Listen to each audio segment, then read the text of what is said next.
মাটির তৈরি, বাকি দুই ব্যাখ্যা আমি একটু পরে বলতেছি। মানুষ স্বীকার করে নিলেই মাটির তৈরি মানতে হয়। এই জন্য এখন নবী মাটির তৈরি নয় কথাটা প্রমাণ করার জন্য বুড়ার কথাটা অস্বীকার করে বসে, কয় নবী মানুষ নয়।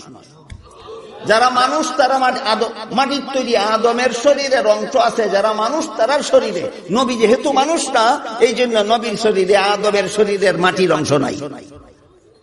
এইবার আর একটু পরিষ্কার, নবীকে যারা মানুষ নয় বলে তাদের স্মরণ রাখা দরকার। আল্লাহ পাক রব্বুল আলামিন পবিত্র কোরআনের বিভিন্ন আয়াতে আমাদের নবীকে মানুষ বলেছেন। এর মধ্যে এক আয়াতে আল্লাহ বলেন, কুল সুবহানা রাব্বি হাল কুনতু ইল্লা বাশারার রাসূলা। হে রাসূল করিম সাল্লাল্লাহু আলাইহি ওয়াসাল্লাম, আপনি বলে দিন আমি আল্লাহর শরীকদার নই, আল্লাহ শিরিক থেকে পবিত্র, আমি মানুষ রাসূল, মানুষ রাসূল, মানুষ রাসূল। নবী আদমের সন্তান হইলে আদমের শরীরের মাটির অংশ নবীর শরীরে থাকবে, এই কথা অমান্য করার আর কোন পথ না পাইয়া এখন নবী মানুষ না বলা শুরু করছে, যেন আদমের শরীরের অংশ যেন নবীর শরীরে প্রমাণ না হয়। নবীকে যেন মাটির তৈরি বলার পথ, মাটির তৈরি নয় বলার পথ আবিষ্কার করা যায়। এই কুফত, এই চূড়াফত আবিষ্কার করতে গিয়ে অস্বীকার করে বসলো নবী মানুষ নন। আল্লাহ পবিত্র কোরআনে পরিষ্কার ভাষায় বলে দিয়েছেন, আমি মানুষ রাসূল ছাড়া আর কিছু নই। এখন বলুন, আল্লাহ কোরআনে বলেন আমাদের নবী মানুষ, এখন যদি কেউ বলে না নবী মানুষ না, তাইলে কোরআন মানলো? কোরআন না মানলে সুন্নি হইল? আর কেমনে কইলে আপনারা বুঝবেন? আমি তো এর থেকে সুদা ভাষা চিনি না। আল্লাহ কোরআনে বলেন, কুল, হে মুহাম্মদুর রাসূলুল্লাহ আপনি বলে দিন, হাল কুনতু ইল্লা বাশারার রাসূলা সুবহানা রাব্বি, আমার আল্লাহ শিরিক থেকে পবিত্র, আমি আল্লাহর শরীকদার নই, আল্লাহর শরীকদার নই আমি। যারা নবীকে নূর বলে শুধু সাধারণ নূর বলে না, কয় আল্লাহ যেই নূর সেই নূর, আল্লাহ যেই নূর সেই নূর। তাহলে আল্লাহ যেই নূর সেই নূর, আল্লাহ কোন নূর? এটা একটু আলোচনা হওয়া দরকার। আল্লাহ কোন নূর? আল্লাহ পাক রব্বুল আলামিন পবিত্র কোরআনের এক সূরার নাম রেখেছেন সূরা নূর। কাজে এই নূরের ব্যাখ্যা তোমার মতো পণ্ডিতে করতে হবে না, আল্লাহ নিজেই কোরআনে নূরের ব্যাখ্যা করে দিয়েছে। আল্লাহ বলেন, আল্লাহু নূরুস সামাওয়াতি ওয়াল আরদি মাসালু নূরিহি কামিশকাতিন ফিহা মিসবাহ আল মিসবাহু ফি জুজাজাতিন যুজাজাতু কাআন্নাহা কাওকাবুন দুররিয়্যুন ইউকাদু মিন শাজারাতিন মুবারাকাহ যাইতুনাতিন লা শারকিয়্যাতিন ওয়ালা গারবিয়্যাহ ইয়াকাদু যাইতুহা ইউদিউ ওয়ালাউ লাম তামসাসহু নার নূরুন আলা নূর। সূরা নূরের আয়াত। আল্লাহ বলেন আসমান জমিনের নূর হলেন আল্লাহ। আইলো যখন নূর নামাটি, নূর নামাটি, এটা লইয়া আর যেন ঠেলাঠেলি না থাকে, এটা লইয়া আর যেন হানাহানি না থাকে, এটা নিয়ে আর যেন কন্যা কন্যি না থাকে। পরিষ্কার হয়ে যাক নূর আর মাটির ব্যাপার আজকে। আল্লাহ পাক রব্বুল আলামিন বলেন আসমান জমিনের নূর হলেন আল্লাহ। তাহলে আসমান জমিনের আল্লাহ যে সূরা নূরের মধ্যে নিজেকে নিজে আসমান জমিনের নূর বললেন, এই নূরের বাংলা অর্থ কি? নূরের বাংলা একটা হইল আবিদানি করত, আর একটা হইল পারিভাষিক করত। নূর শব্দের বাংলা আবিদানি করতে হইল আলো, বাতির আলো, দিনের আলো, চন্দ্রের আলো, সূর্যের আলো, গ্রহ নক্ষত্রের আলো। এই আলোকে আবিদানি করতে নূর বলা হয়। সূরা নূরের যে আয়াতে আল্লাহ নিজেকে নূর বলেছেন, সেই আয়াতের ব্যাখ্যায় সমস্ত মুফাসসিরিনে কেরাম তাফসীরের কিতাবে লিখেছেন, নূর শব্দের আবিদানি করতে আল্লাহ নূর নন। আবিদানি করতে যদি আল্লাহরে নূর কও, তে বাতির আলোরে আল্লাহ বলতে হবে, চন্দ্রের আলোকে আল্লাহ বলতে হবে, সূর্যের আলোকে আল্লাহ বলতে হবে, আগুনের আলোকে আল্লাহ বলতে হবে। কুফরি মতবাদ। আবিদানি করতে আল্লাহকে নূর বলা যায় না। তাহলে আল্লাহ যে কোরআনে সূরা নূরের মধ্যে নিজেকে নিজে নূর বলেছেন, একটা কথা পরিষ্কার হইল, আবিদানি করতে নয়। আল্লাহ যে কোরআনে নিজেকে নিজে নূর বলেছেন আবিদানি করতে নয়। তাহলে ইসলামের পারিভাষিক অর্থে আল্লাহ কোরআনে নিজেকে নিজে নূর বলেছেন। ইসলামের পরিভাষায় নূর অর্থ, ইসলামের পরিভাষায় নূর অর্থ হেদায়েত। নূর অর্থ হেদায়েত, চিরশান্তির পথ প্রদর্শক, চিরমুক্তির পথ প্রদর্শক, যিনি সমস্ত জগৎবাসীকে শান্তির পথে পরিচালনা করেন, সমস্ত জগৎবাসীকে মুক্তির পথে পরিচালনা করেন, সমস্ত মানব জাতিকে চিরশান্তি চিরমুক্তির পথ প্রদর্শন করেন, তাকে নূর বলা হয় হেদায়েতকারী হিসাবে। তাহলে নূর শব্দের পারিভাষিক অর্থ হইল হেদায়েত। নূর শব্দের পারিভাষিক অর্থ হইল হেদায়েত। কথা যেন বলে না যাই। আবিধানি করতে আল্লাহ নূর নন, আবিধানি করতে নূর অর্থ আলো। আল্লাহ আলোকে যদি আল্লাহ বলেন তাহলে বাতির আলোকে আল্লাহ বলতে হবে, আগুনের আলোকে আল্লাহ বলতে হবে, সূর্যের আলোকে আল্লাহ বলতে হবে, চন্দ্রের আলোকে আল্লাহ বলতে হবে, দিনের আলোকে আল্লাহ বলতে হবে। এটা কুফরি মতবাদ। বাতির আলো আল্লাহ নন, সূর্যের আলো আল্লাহ নন, চন্দ্রের আলো আল্লাহ নন, দিনের আলো আল্লাহ নন। কাজেই আবিধানি করতে আল্লাহ নূর নন। দুই নম্বর কথা হইল, আল্লাহকে আল্লাহ নিজেই কোরআনে নূর বলেছেন, আবিধানি করতে নয়, পারিভাষিক অর্থে। নূর শব্দের পারিভাষিক অর্থ হইল হেদায়েত। হেদায়েতের অর্থ হইল চিরশান্তি এবং চিরমুক্তির পথ প্রদর্শনকারী। চিরশান্তি এবং চিরমুক্তির পথ প্রদর্শনকারী, এই হইল নূর শব্দের পারিভাষিক অর্থ।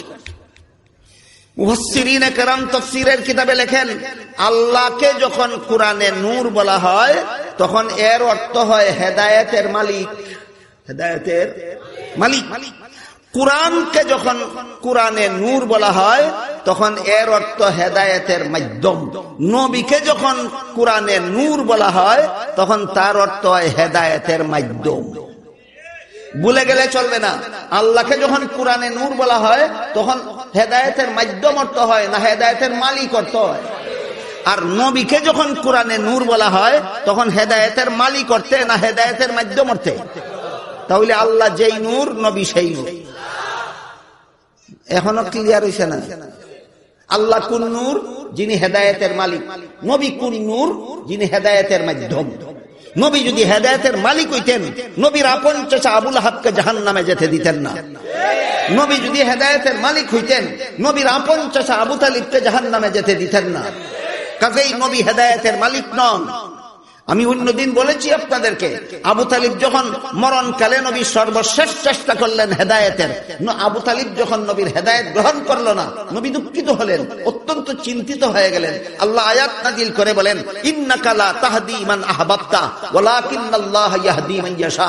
আপনার মহব্বতের চাচা হয় আবু তালিব, এই জন্য তাকে আপনি হেদায়েত করে ফেলবেন, কখনো সম্ভব হবে না। আপনি হেদায়েতের মালিক নন, হেদায়েতের মালিক আমি আল্লাহ। তাহলে ক্লিয়ার হোক কথা, আল্লাহ নূর, নবী নূর। আল্লাহ কোন নূর আর নবী কোন নূর? হেদায়েতের মাধ্যম। আমার বিরুদ্ধে যারা নবীকে মাটির তৈরি নয় নূরের তৈরি বলে চেঁচামেচি করে, এরা আমার বিরুদ্ধে অভিযোগ দেয়, কয় নবীরে নূর মানে না, আবার মাদ্রাসার নাম দিছে নূরে মদিনা। আমার মাদ্রাসার নাম নূরে মদিনা দেওয়ায় এরার ফেটো 20, মাথার 20, আরো কত জায়গার 20। হ্যাঁ, 20 হইবার তো কথাই। আমরা নবীকে তোমাদের মতো আল্লাহ যেই নূর সেই নূর মানি না। নবীকে আল্লাহ যেই নূর সেই নূর মারা কোরআনের বিরুদ্ধাচরণ। কোরআনে আল্লাহ বলেছেন আপনি সেই নূর নন যেই নূরের অর্থ হেদায়েতের মালিক। যেই নূরের অর্থ হেদায়েতের মালিক, সেই নূর একমাত্র আমি আল্লাহ। আপনি ওই নূর যেই নূর হেদায়েতের মালিক নয়, হেদায়েতের মাধ্যম। কাজে আমাদের নবী নূর, কিন্তু আল্লাহ যেই নূর সেই নূর না। তোমরা আল্লাহ যেই নূর সেই নূর মানো, নবীরে আল্লাহর সাথে শরীকদার সাব্যস্ত করো। আর আমরা নবীরে আল্লাহ যেই নূর সেই নূর না, হেদায়েতের মাধ্যম হিসাবে নূর মানি। আর নবীর হেদায়েত আমার মাদ্রাসায় শিক্ষা দেওয়া হয়, সুতরাং আমার মাদ্রাসার নাম নূরে মদিনা। যথার্থ যাদের কপালে নবীর হেদায়েত নাই তারা এই অর্থে নবীরে নূর মানে না। যাদের কপালে শিরিকবাদী আছে এরা নবীকে আল্লাহ যেই নূর সেই নূর বলে। নবী যদি হেদায়েতের মাধ্যম হিসাবে নূর হন, তাহলে আল্লাহ যেই নূর নবী সেই নূর। আল্লাহ পরিষ্কার ভাবে বলে দিয়েছেন, ইন্নাকা লা তাহদি মান আহবাবতা ওয়ালাকিন্নাল্লাহা ইয়াহদি মান ইয়াশা। নূরের যে অর্থ হেদায়েত, এটার মালিক আপনি না, এটার মাধ্যম আপনি। আপনি আবু তালিবকে বুঝাইতে পারবেন, গ্রহণ করাইতে পারবেন না। আবু লাহাবকে বুঝাইতে পারবেন, গ্রহণ করাইতে পারবেন না। গ্রহণ করানির মালিক আমি আল্লাহ। আমি কাকে গ্রহণ করাইব? যারে আপনি বুঝাইলে মানতে রাজি হয়, আমি তার অন্তরকে গ্রহণ করার যোগ্যতা দান করব। আর যারে আপনি বুঝাইলে মানতে রাজি হয় না, আমি তার অন্তরকে গ্রহণ করার যোগ্যতা দেব না। সুতরাং আল্লাহ এক নূর, এই নূর আল্লাহ ছাড়া আর কাউকে বলা শিরিক। আল্লাহ কোরআনে পরিষ্কার ভাষায় বলে দিয়েছেন, আমাদের নবী ওই নূর নন যেই নূর হেদায়েতের মালিক। কাজেই নবীরে যদি আল্লাহর নূর কও, তো এর অর্থ দাঁড়ায় নবী হেদায়েতের মালিক, যে শিরিক। নবীরে হেদায়েতের মালিক করতে নূর বলা শিরিক। এই শিরিকবাদী নূর আমরা মানি না, আমরা হেদায়েতবাদী নূর মানি। শিরিকবাদী নূর মানি না, হেদায়েতবাদী নূর মানি। হেদায়েতবাদী নূর কোনটা? আমার নবী নূর, হেদায়েতের মালিক হিসাবে নয়, হেদায়েতের মাধ্যম হিসাবে। কথা পরিষ্কার হইল কিনা? এবার মুহাম্মাদুর রাসূলুল্লাহ সাল্লাল্লাহু আলাইহি ওয়াসাল্লাম আদম সন্তান কিনা? আদম সন্তান মাটি, আদমের সন্তানের দেহে, আদমের দেহের মাটির অংশ থাকে কিনা? তাহলে আমাদের নবীর শরীরে মাটির অংশ নাই। তাহলে নবী কিসের তৈরি হইলেন? মাটির তৈরি হইলেন। গেল মানুষ মাটির তৈরি কথার এক ব্যাখ্যা, মনে আসেনি কথা? মানুষ মাটির তৈরি কথার এক ব্যাখ্যা হইল, সমস্ত মানুষ আদমের সন্তান, আর প্রত্যেক সন্তানের শরীরে বাবা পিতা, আদি পিতার শরীরের অংশ থাকে।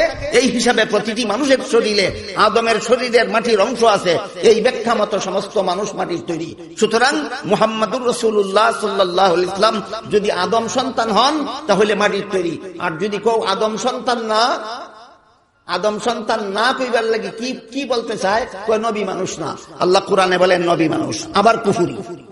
আল্লাহ যেই নূর, নবীকে সেই নূর বলা এক কুফরি, আর নবীকে মানুষ না বলা আরেক কুফরি। আল্লাহ যেহেতু কোরআনে নবীকে মানুষ বলেছেন, কাজেই যারা বলে নবী মানুষ না, এরা ডাবল কুফরি করে। এখন দলিল দিতে না পারিয়া যুক্তি দেয়, কয় আমিও মানুষ, নবীও মানুষ। আমি যেহেতু মানুষ, কাজে আমার নবীও যদি মানুষ হন, তাহলে নবীর মধ্যে আর আমার মধ্যে বেশ কম তাকে কই। এটারে কয় সাফাবাজি। ইরম সাফাবাজি আমি কম চিনি না, কিন্তু আমরা সাফাবাজি রে প্রাধান্য দিই না, আমরা দলিল রে প্রাধান্য দিই। তোমার সাথে একটা সাফাবাজি আমিও করি, শোনো। আমাদের বর্তমান বাংলাদেশের মহামান্য প্রেসিডেন্ট সাহেবকে, মহামান্য আব্দুল হামিদ সাহেব বর্তমান বাংলাদেশের প্রেসিডেন্ট। আমার মহামান্য কইতে আপত্তির কিছু নাই, এটা একটা রাষ্ট্রীয় মর্যাদা। রাজনৈতিক দৃষ্টিকোণে যিনি যখন প্রেসিডেন্ট, তিনি এই দেশের সর্বোচ্চ মর্যাদার অধিকারী। এটা রাজনৈতিক পরিভাষা। আপনারা মহামান্য আব্দুল হামিদ সাহেবের দল করেন আর না করেন, ভোট দেন আর না দেন, যেহেতু তিনি প্রেসিডেন্ট মনোনীত, এই জন্য মহামান্য বলতে আমার আপত্তি নেই। আগামীকাল যদি তিনি প্রেসিডেন্ট না থাকেন, আরেকজন প্রেসিডেন্ট হয়ে যান, তখন আমি তাকে মহামান্য বলব। কাজেই ওনাকে আমার বর্তমানে মহামান্য বলতে কোনো আপত্তি নাই। বর্তমান বাংলাদেশের প্রেসিডেন্ট হলেন মহামান্য আব্দুল হামিদ সাহেব। ইনি মানুষ না, মানুষ, ভুলে যাবেন না, মানুষ। তাহলে বলুন, আপনাদের বাজারের রাস্তার পাশে বসে বসে যে সমস্ত মুসিরা মানুষের সেরা জুতা সেলাই করে, এরা কি মানুষ? তাহলে প্রেসিডেন্টও মানুষ, মুসিও যদি মানুষ হয়, তাহলে মর্যাদা সমান হয়ে যাবে নাকি? তাহলে প্রেসিডেন্ট মানুষ হওয়া সত্ত্বেও মুচি মানুষ হইলে যদি মর্যাদা সমান হয় না, তাহলে মুহাম্মাদুর রাসূলুল্লাহ মানুষ হইলে আর তুমি মানুষ হইলে মর্যাদা সমান হয়ে যায়। চাপাবাদী শিক্ষা কোথায়? যেমন ভাবে মহামান্য প্রেসিডেন্ট আব্দুল হামিদ সাহেব মানুষ হওয়া সত্ত্বেও মুচির সাথে তার কোনো তুলনা চলে না, মুচি মানুষ হওয়া সত্ত্বেও প্রেসিডেন্টের সাথে তার কোনো তুলনা চলে না, ঠিক তেমনি ভাবে নবী মানুষ হওয়া সত্ত্বেও তোমার মতো অমানুষের সাথে নবীর কোনো তুলনা চলে না, আর তুমি মানুষ হওয়া সত্ত্বেও মুহাম্মাদুর রাসূলুল্লাহর মতো মহামানবের সাথে তোমার কোনো তুলনা চলে না। কাজেই নবীকে আদম সন্তান নন বলা এক কুফুরি, আর নবীকে মানুষ নন বলা আরেক কুফুরি। কুফুরির উপর কুফুরি করতে থাকলেই সুন্নি হওয়া যায়। আসল ব্যাপার হইল আমাদের সমাজে সুন্নি ওয়াহাবি হইল আনারস আর বেদানার মতো। রসে ভরা ফল এটারে কয় আনারস, আর দানায় ভরা ফল এটারে কয় বেদানা। ঠিক তেমনি ভাবে সুন্নতে ভরা দল এটারে কয় ওয়াহাবি, আর বেদাতে ভরা বেদাত আর শিরিকে ভরা দল এটারে কয় সুন্নি। আমাদের সমাজের সুন্নি ওয়াহাবি কিসের মতো? আনারস আর বেদানার মতো। এবার আসুন মানুষ মাটির তৈরি কথার 2 নম্বর ব্যাখ্যা। 1 নম্বর ব্যাখ্যা ভুলে যাবেন। কি ব্যাখ্যা? 1 নম্বর, আদম সরাসরি মাটির তৈরি, আর সমস্ত মানুষ আদমের সন্তান। সন্তানের শরীরে বাবার শরীরে অংশ থাকে, কাজেই প্রত্যেকটা মানুষের শরীরে আদমের শরীরের মাটির অংশ আছে। এই ব্যাখ্যা মতো সমস্ত মানুষ মাটির তৈরি, শুধুমাত্র মুহাম্মদুর রাসূলুল্লাহ আদমের সন্তান নন। আদমের সন্তান হইলে তো আদমের শরীরের অংশ থাকে। সুতরাং যারা মুহাম্মদুর রাসূলুল্লাহকে যারা মানুষ নয় বলে, এরা কি বলতে চায়? যে বাবার শরীরের অংশ এই সন্তানের শরীরও নাই।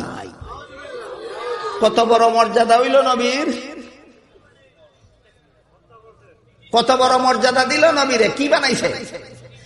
টের পান কিছু? বুঝেন সুঝেন কিছু? নবীর শরীরে আদমের শরীরের মাটি নাই বলে কি বুঝাইতে ছিল? যে বাবার শরীরের অংশ সন্তানের শরীরে নাই। কেউ যদি বলে তোমার বাবার শরীরের অংশ তোমার শরীরে নাই, তাহলে আপনাকে কেমন সন্তান বানাতে চায়? সুতরাং যারা বলে আদমের শরীরের অংশ মুহাম্মদুর রাসূলুল্লাহর শরীরে নাই, এরা মুহাম্মদুর রাসূলুল্লাহকে কেমন সন্তান মনে করে? গেল মানুষ মাটির তৈরি কথার 1 নম্বর ব্যাখ্যা। মানুষ মাটির তৈরি কথার 2 নম্বর ব্যাখ্যা হইল, মানুষ মাটির উৎপাদিত ফসল খায় না আসমানের উৎপাদিত ফসল?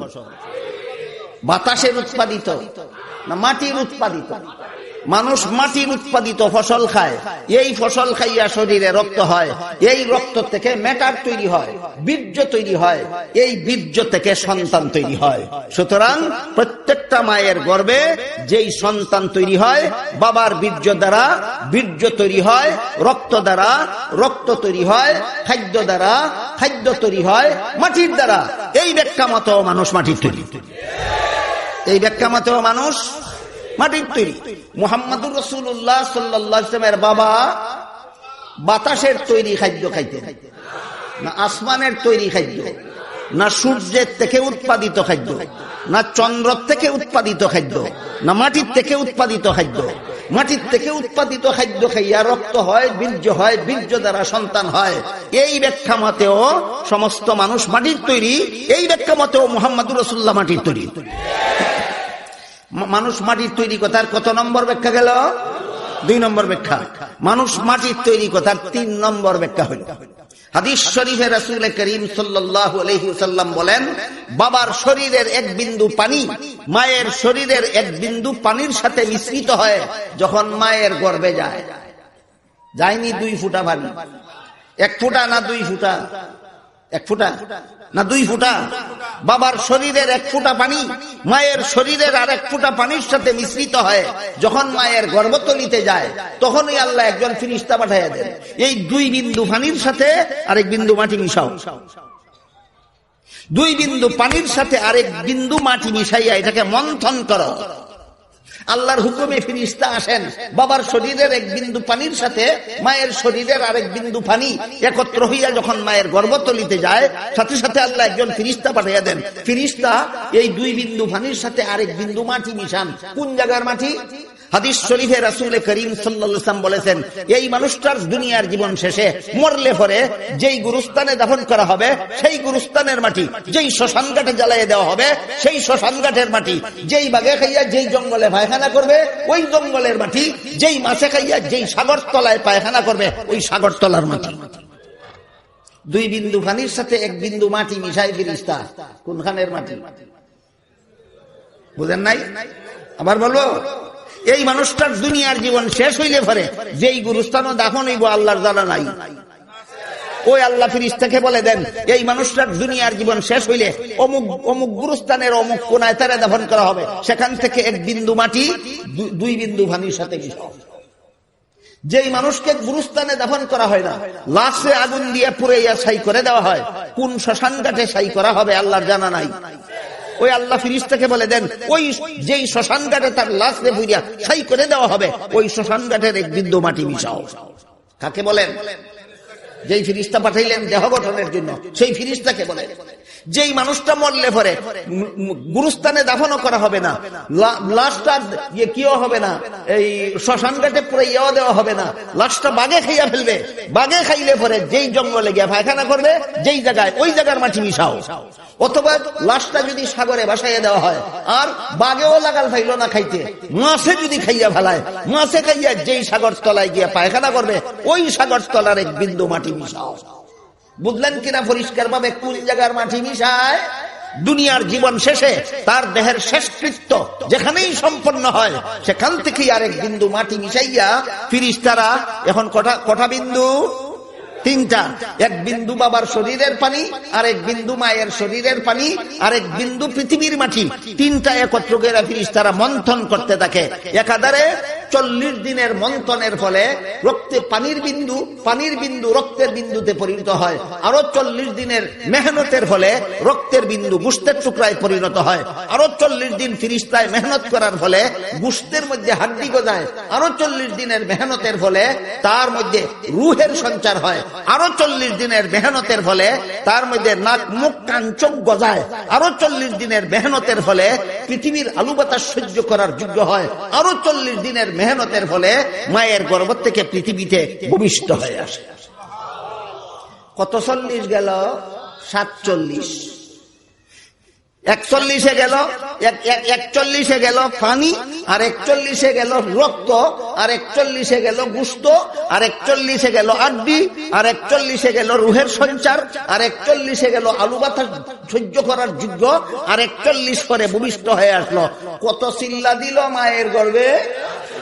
7 চিল্লা দিতে দিতে আইয়া কয় চিল্লা আবার কি? বাংলায় একটা প্রবাদ আছে, সাত সিঁড়ি থেকে কুমারের জি ডাক না দেখে বলে এইটা কি? আমরা আঞ্চলিক ভাষায় কয় হাতে গুতে কুমারের জি হরাটা দেখা কয় এইটা কি? 14 বংশ থেকে যেই নারীটা কুমারের জি, সে যদি কয় ডাকনা কি, তাহলে ডাকনা চিনবে কে? তুমি 7 চিল্লা দিতে দিতে মায়ের গর্ভ থেকে আইছো, এখন যদি কও চিল্লা কি, তোমার চিল্লা বুঝাইবে কে?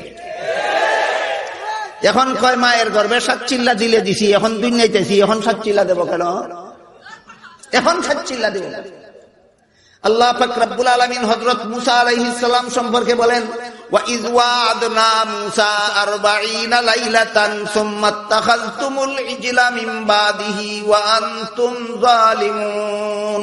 স্মরণ করো সেই দিনের ঘটনা যেদিন আল্লাহ মুসা আলাইহিস সালামকে একাধারে দিনে রাতে 40 দিনের মেহনত করাবার জন্য, এই দিনের কাজে 40 দিনের মেহনত করানির নাম চিল্লা।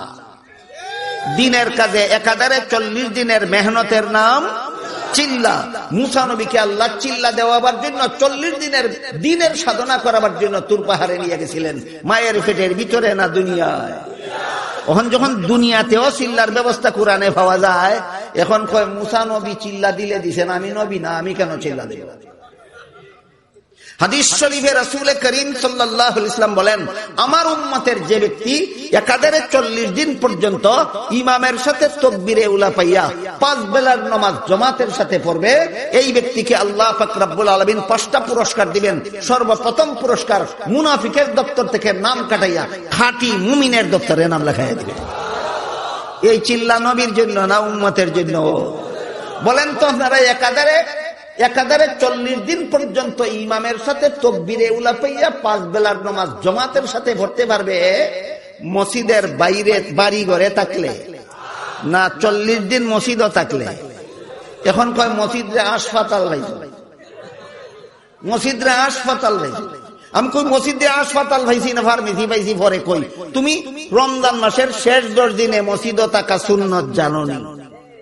এই সময় তোমরা মসজিদে ফার্মেসি ভাইছো?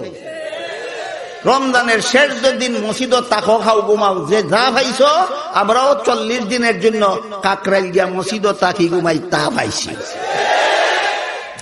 রমজানের শেষ 10 দিনে মসজিদ তাকা খাওয়া ঘুমানি সুন্নত, আর দিনের তাবলীগ করা ওয়াজিব। এটা সুন্নতের জন্য করো, এটা ওয়াজিবের জন্য করা। কোন ফতনা ভাইয়া কয় যদি স্বপ্ন দোষ হইয়া যায়, তেজে মসজিদ না ভাগ হইব দইবকে, ইটা হইল চাপাবাজি। কি চাপাবাজি? যদি স্বপ্ন দোষ হইয়া যায় মসজিদ না ভাগ হইব নিজের ইচ্ছায় না অনিচ্ছায়? অনিচ্ছায় যদি কারো দ্বারা মসজিদ না ভাগ হইয়া যায় তাহলে দইবকে ইটার জবাব হাদিস আছে। রাসূল করিম সাল্লাল্লাহু আলাইহি ওয়াসাল্লাম কয়েকজন সাহাবায়ে কেরামদেরকে নিয়ে মসজিদে বসা, এমত অবস্থায় এক ব্যক্তি নয়া মুসলমান হইছে, মসজিদের আদব কায়দা শিখছে না, মসজিদের ভিতরে ঢুকছে রাসূলের সামনে, যেই পেশাবে ধরছে মসজিদে বইয়া পেশাব করা শুরু করছে। সাহাবায়ে কেরাম দৌড়াইতে চাইলেন, রাসূল বলেন সাবধান, মসজিদের ভিতরে পেশাব করা শুরু করে দিয়েছে, এখন দৌড়াইলে কি লাভ হইব? কাজে আর দৌড়াইও না, এখন পেশাব করে শেষ করতে দাও। রসুলের সামনে বসে রসুলের মসজিদ ইচ্ছা মতো পেশাব করে শেষ করছে। এরপরে আল্লাহ রসুল তাকে বলছেন, এই মিয়া তুমি নয়া মুসলমান হইছো, মসজিদের আদব কায়দা শিখছো না, মসজিদ আল্লাহর পবিত্র ঘর, আর পেশাব হইল নাফাক, আর জীবনে কোনদিন এই কাজ করবা না। আর যারা দৌড়াইতে কইছিল তাদেরকে কইলেন, না জানি না মসজিদ নাফাক করছে, তোমরা তো জানো বুঝো, বালতিয়ানো ফানিয়ানো দুইয়া সাফ করো। যে না জানি না ভাগ করলো তারে দিয়া দোয়াইলেন, না যারা দৌড়াইতে কইছিল তারারে দিয়া দোয়াইলেন। না ভাগ যদি কইরালায় দইবকে আদিস তো আছে।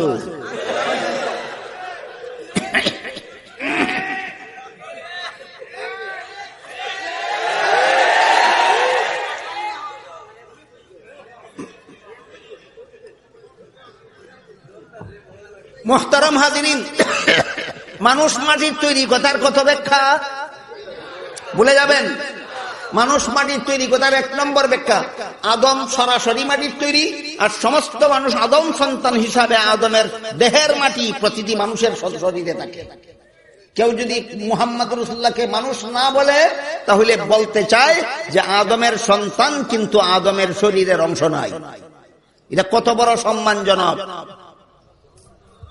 আপনাকে যদি কেউ বলে তুমি তোমার বাবার সন্তান ঠিক হই, তবে তোমার বাবার শরীরে রং তো তোমার শরীরে নাই, কত বড় ইজ্জত করলো না, চরম ভাবে অপমান করলো। এটা নবীর মর্যাদা নয়, নবীকে চরম ভাবে অপমান করা। মানুষ মাটির তৈরি কথার দুই নম্বর ব্যাখ্যা, মানুষ মাটির তৈরি কথার দুই নম্বর ব্যাখ্যা হলো যে মেটার দ্বারা মানব দেহ গঠন হয় মায়ের গর্ভে, এই মেটার রক্ত থেকে উৎপাদন হয়, রক্ত খাদ্য থেকে উৎপাদন হয়, খাদ্য মাটি থেকে উৎপাদন হয়। এই ব্যাখ্যা মতো সমস্ত মানুষ মাটির তৈরি। মানুষ মাটির তৈরি কথার তিন নম্বর ব্যাখ্যা হইল হাদিস শরীফে রাসূল করিম সাল্লাল্লাহু আলাইহি ওয়াসাল্লাম বলেন, বাবার শরীরের এক বিন্দু পানি মায়ের শরীরের এক বিন্দু পানির সাথে একত্র হইয়া যখন মায়ের গর্ভতলিতে যায়, আল্লাহ সাথে সাথে একজন ফিরিস্তা পাঠিয়ে দেন তার দেহ গঠনের জন্য। ফিরিস্তা আসার পরে ওই দুই বিন্দু পানির সাথে আরেক বিন্দু মাটি মিশায়। দুই বিন্দু পানির সাথে আরেক বিন্দু, বলতে পারবেন আজকে থেকে কোথাকার মাটি?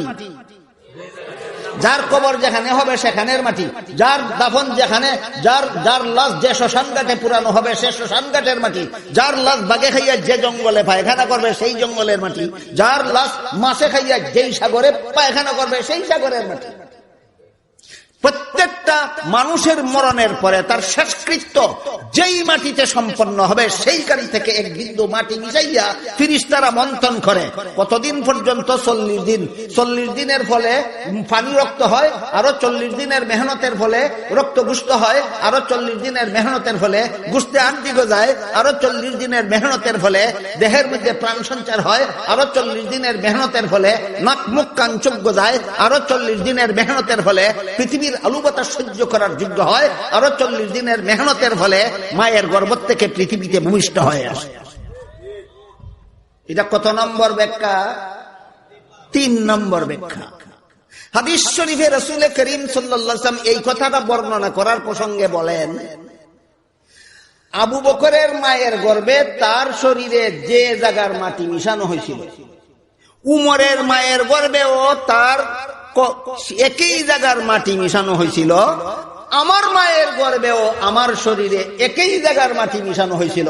এই জন্য দুনিয়ার জীবন শেষে আবু বকরকে যেখানে দাফন করা হবে, উমরকেও সেখানে দাফন করা হবে, আমাকেও সেখানে দাফন করা হবে। তাহলে আবু বকরের শরীরে যে মাটি মিশানো, যে জায়গার মাটি মিশানো হয়েছিল, উমরের শরীরে যে জায়গার মাটি মিশানো হয়েছিল, রাসূল বলেন আমার শরীরেও সেই জায়গার মাটি মিশানো হয়েছিল।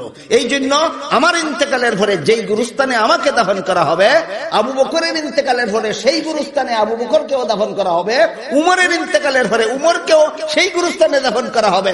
আমি বলেছি না, মুহাম্মদুর রাসূলুল্লাহ বলেছেন।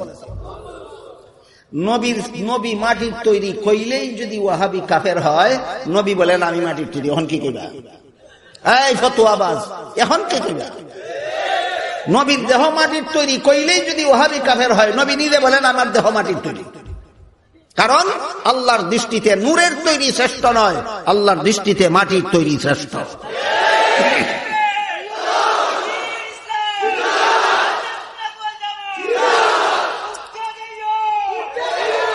এবার শুনেন আল্লাহ নিজে কি বলেন কোরআনে। আল্লাহ পাক রব্বুল আলামিন বলেন, মিনহা খালাকনাকুম ওয়া ফিহা নুঈদুকুম ওয়া মিনহা নুখরিজুকুম তারাতান উখরা। হে আদম সন্তানেরা, এতক্ষণের কথা মনে থাকলে বুঝুন মুহাম্মদুর রাসূলুল্লাহ আদম সন্তান না ফেরেশতা সন্তান?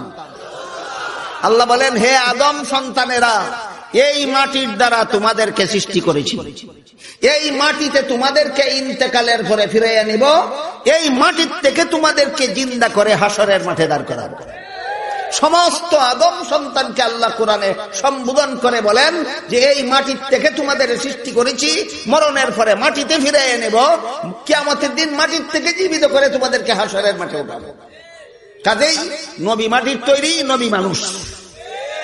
যেহেতু আল্লাহ কোরআনে বাশারুন শব্দ কইছেন, মানুষ, যে কোনো কোরআন শরীফের যে কোনো বাংলা তরজমা খুলে দেখুন, আল্লাহ যে বলছেন যে কুল সুবহানা রাব্বি হাল কুনতু ইল্লা বাশারার রাসূলা, এই যে বাশার শব্দটা ব্যবহার করেছেন, যে কোনো ট্রান্সলেশন কোরআনের দেখুন, যে কোনো অনুবাদ গ্রন্থ দেখুন, বাংলা অনুবাদ দেখুন, উর্দু অনুবাদ দেখুন, ফার্সি অনুবাদ দেখুন, ইংলিশ ট্রান্সলেশন দেখুন, সবখানে লেখা আছে বাশার অর্থ মানুষ। এখন দেখেন নবী মানুষ হইয়া গেলে তো আদমের শরীরের মাটির অংশ সাব্যস্ত হইয়া যায়, এখন কয় বাশার অর্থ মানুষ না। বাশার অর্থ কি? কয় বাশার অর্থ মানুষের চামড়া। তাহলে আয়াতের মর্ম কি? কয় আয়াতের মর্ম হইল নবীর দেহের চামড়াটা মানুষের মতো। আমি জিজ্ঞাসা করি চামড়ার ভিতরে কি? কয় আল্লাহর জাত। ও তোমরা আল্লাহর জাত রে মানুষের চামড়া দিয়া প্যাকেট করা। মুসলমানের আল্লাহ কোনদিন প্যাকেট করা যায় না। এই পর্যন্তই কথা শেষ নয়। কোরআনে আল্লাহ মানুষ বুঝাবার জন্য, আমাদের নবীকে মানুষ বুঝাবার জন্য বাশারুন শব্দ ব্যবহার করেছেন। বাশারুন শব্দ যদি তোমরা শব্দের অর্থ যা লেখা আছে কোরআনের অনুবাদ গ্রন্থে তা যদি না মানো, তাহলে শুনো, আহলে সুন্নাত ওয়াল জামাতের পৃথিবী বিখ্যাত আকীদার কিতাব শরহে আকাইদে নসফি বেশ কিছুদিন আগে আলিয়া মাদ্রাসার পাঠ্যপুস্তক ছিল, বর্তমানে আলিয়া মাদ্রাসায় পাঠ্যপুস্তক আছে কিনা আমার জানা নাই।